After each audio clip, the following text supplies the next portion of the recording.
Audio Jungle. Audio Jungle.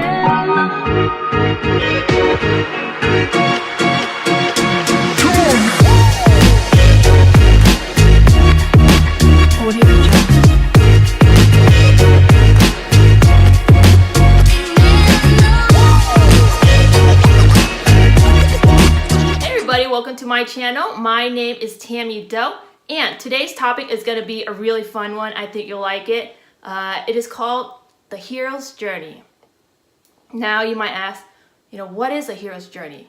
So according to Joseph Campbell, the author of The Hero of a Thousand Faces, he stated that, hey, throughout history, throughout all these stories, these fables, these comics, all these superheroes tend to go down a certain path, a journey, where he was able to break it down into 12 different stages in order for the hero to gain its superhero status.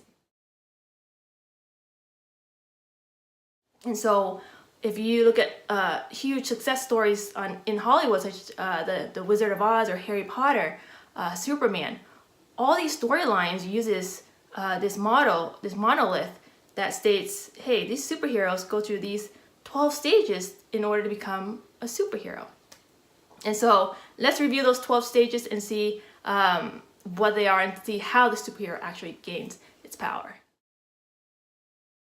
Stage 1.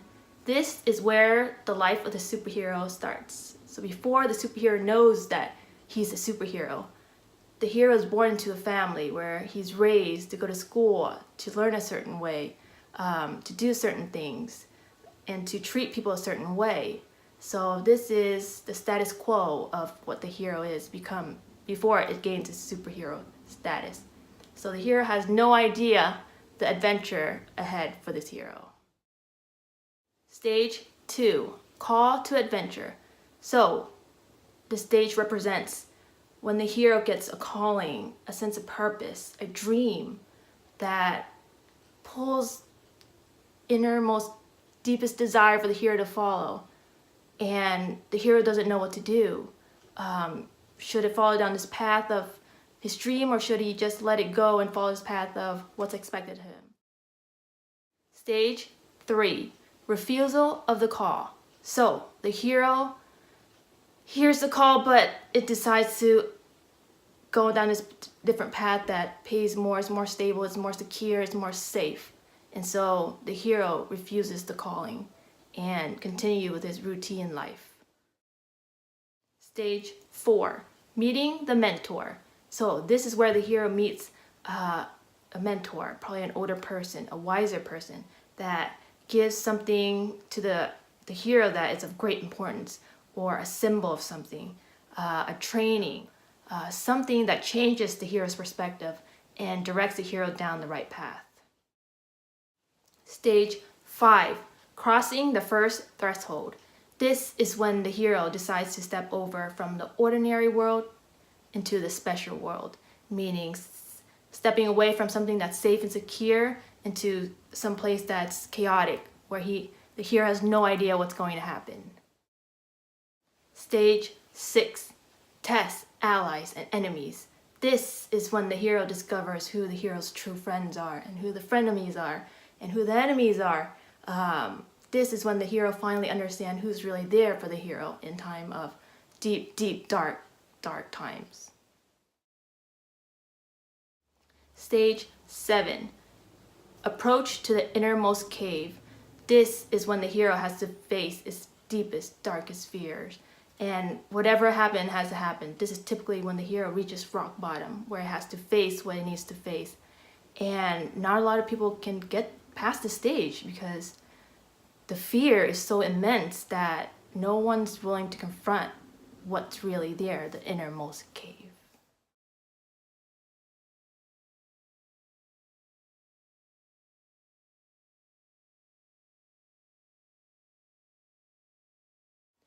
Eight, ordeal. This is when the hero faces his deepest, darkest fear, and it could possibly mean that the hero dies internally and possibly gets reborn.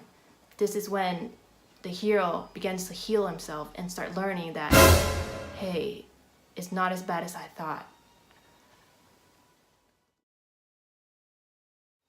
Stage 9, reward. This is when the hero claims to have this power, this elixir, this newfound way of thinking, this awakening that changes the whole perspective of how the hero sees the world.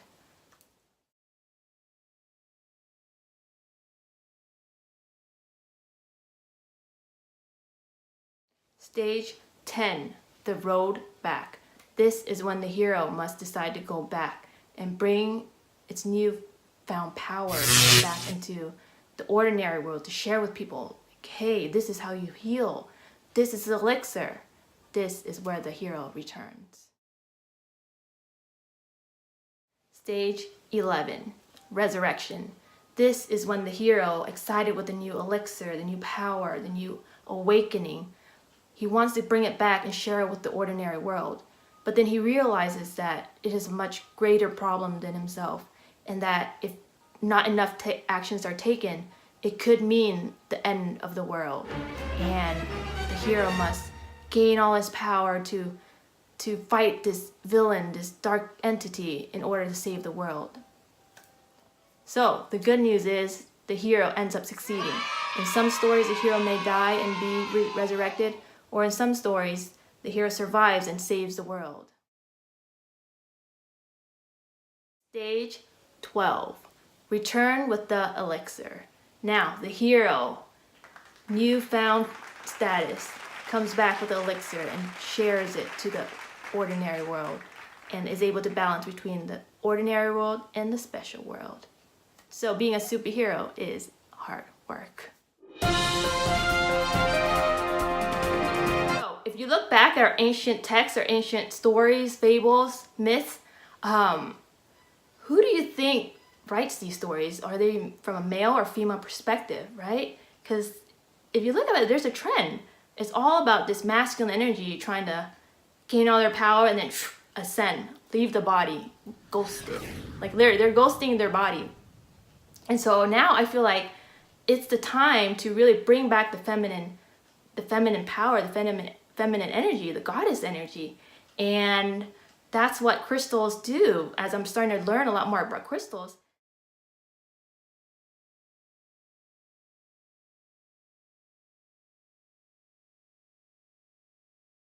and as I'm learning about Moldavite, I'm thinking about Superman, because Superman is definitely afraid of kryptonite, right? Because it could be the end of him.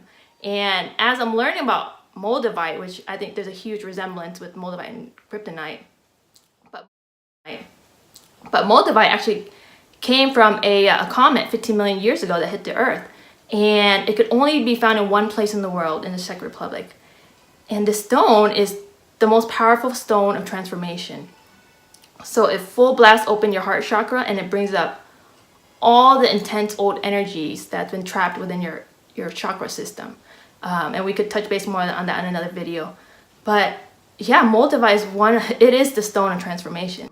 And I only got it for probably 3-4 months, and my life has been completely different. Let's just put it that way. But yeah, and then what I do notice is like you are literally wearing your feelings on your sleeves when you have this stone around. And I have a video on it, so make sure you tune in. It's in the link below. But if feelings make Superman weak, then come on down, Superman. We need to bring balance into the world and bring the goddess energy back, right? And so I feel like crystals and stones are the answer that ties everything together. And even if you look at the Superman logo, what is it a symbol of? What is it a shape of? Is it not a diamond?